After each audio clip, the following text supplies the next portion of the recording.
When the police officers finally dragged my crying sister out of the family estate, she wasn't screaming about her innocence anymore. She was screaming that I was a monster. She was screaming that no human being lives the way I do, with motion sensors under the floorboards, thermal cameras in the vents, and a house filled with heirlooms that are actually made of high-grade industrial polymer. She looked at my parents, begging them to save her, but my father just stared at the wall, holding the DNA report I had swapped back to the real one 5 minutes prior. As the squad car doors slammed shut, ending her 6-month reign of terror, I took a sip from my grandmother's antique Celadon teacup. It slipped from my fingers, hit the marble floor, and bounced harmlessly back into my hand. To understand why I was the only person smiling while my family fell apart, you have to understand that I have lived this life before, and I knew exactly when the villain was coming. I wasn't born paranoid. I was reborn prepared.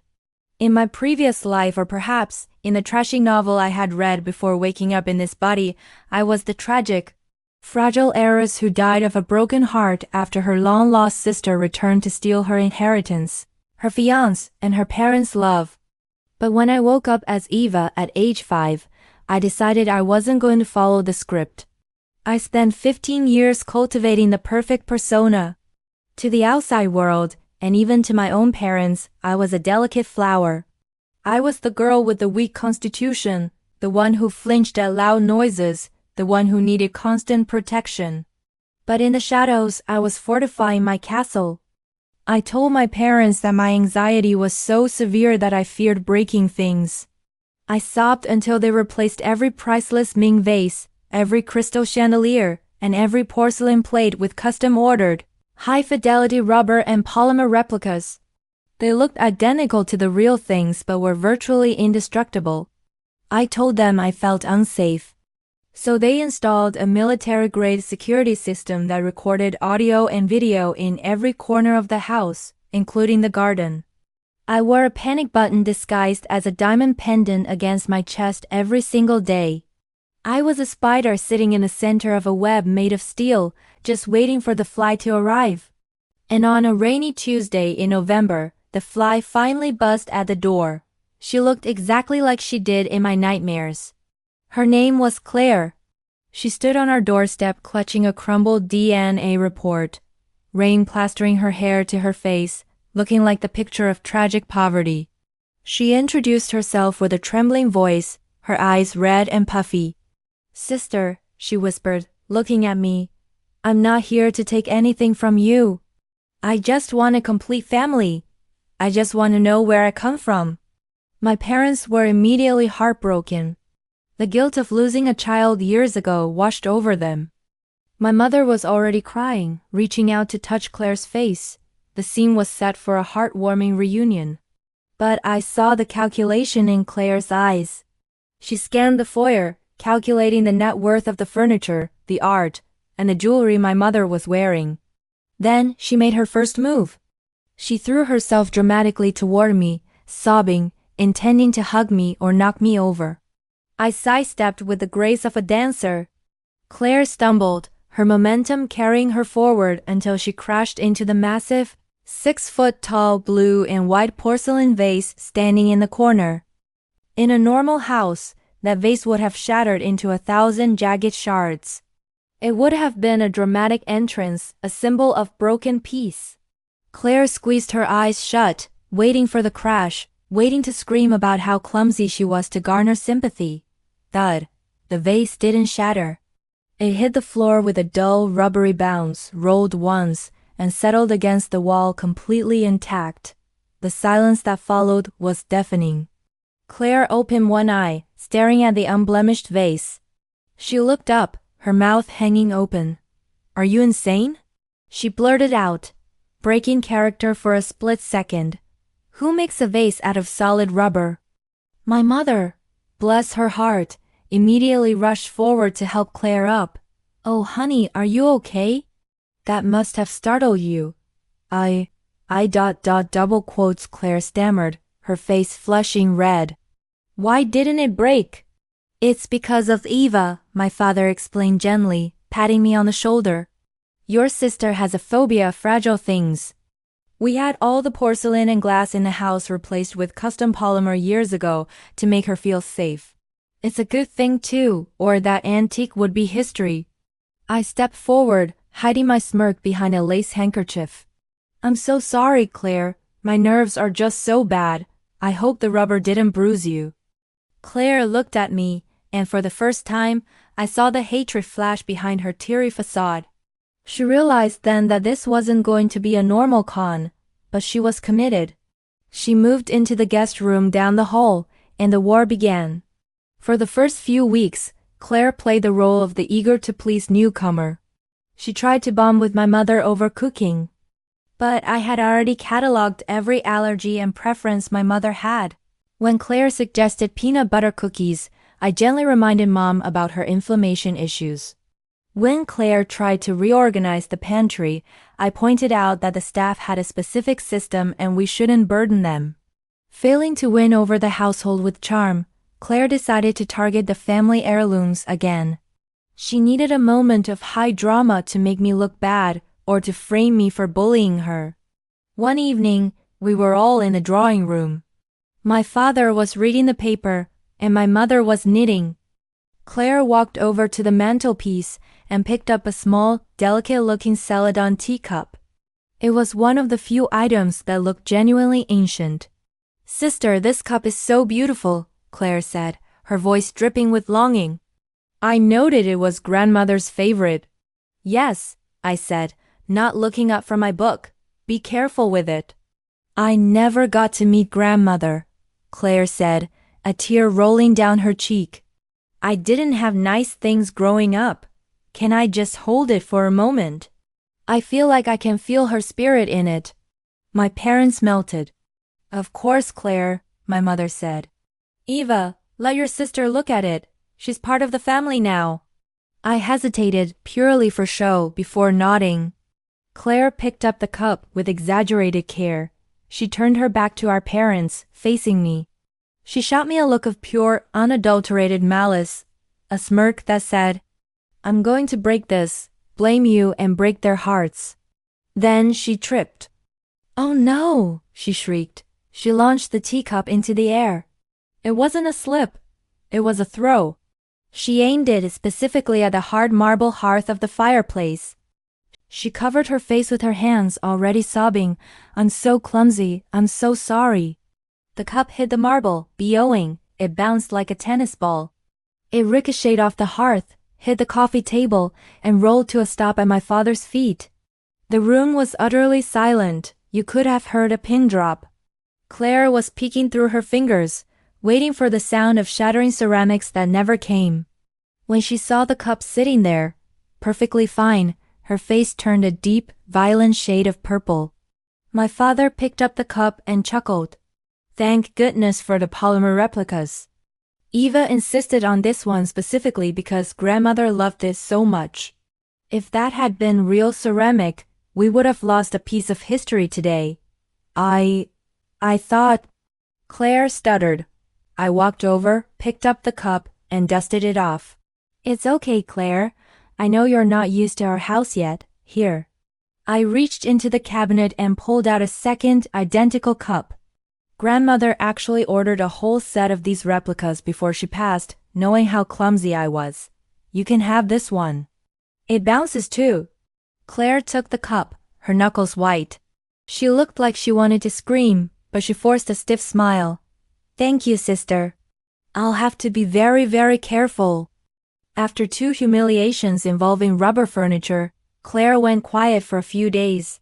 I knew she was recalibrating. She realized she couldn't break my things, so she decided to break my relationships. Her next target was my older brother, Leo. Leo was the family genius, a man whose only true love was academia. He was an iceberg of a human being, cold, distant, and perpetually buried in his research.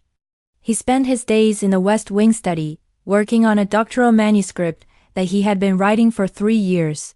He barely spoke to me, and I had lived with him for 20 years.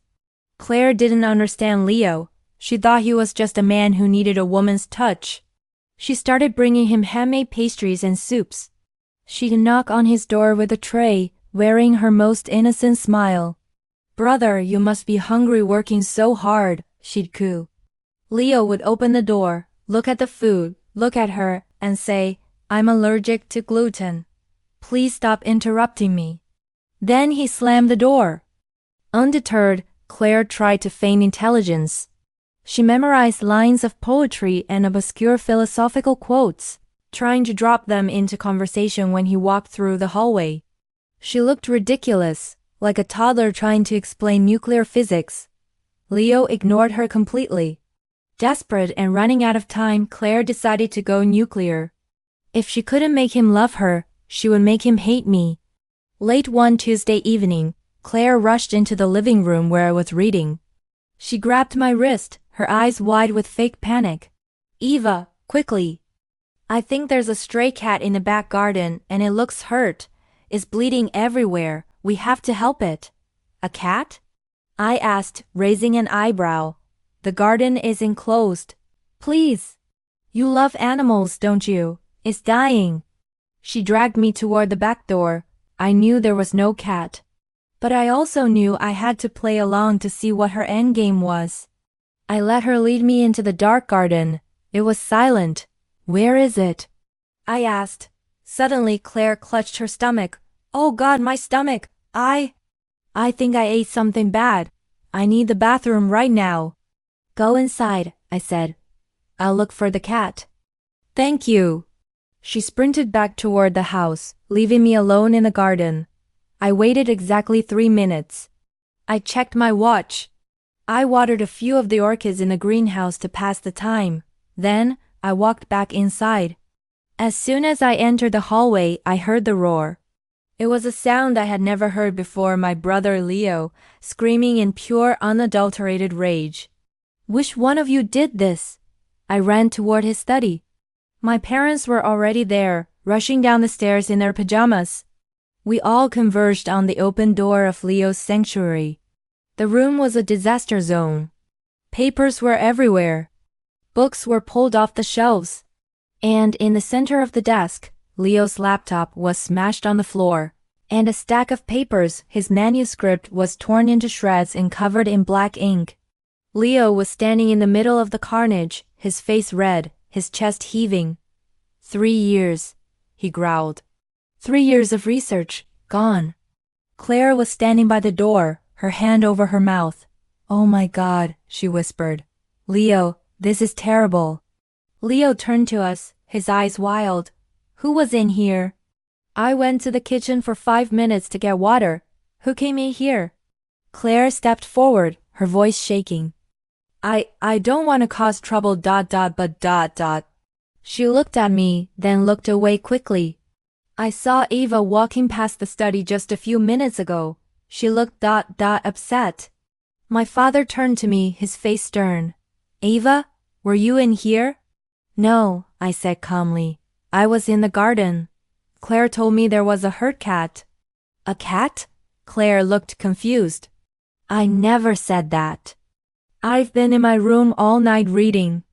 I only came out because I heard Leo screaming." "It was a classic," she said. The fragile, newly found sister versus the jealous, established daughter. Claire looked at my parents. "I know Eva has been feeling insecure since I arrived. Maybe she just wanted attention. I've read that people with her condition sometimes act out aggressively when they feel threatened." My mother looked at me, doubt creeping into her eyes. "Eva ... Honey ... did you touch your brother's papers?"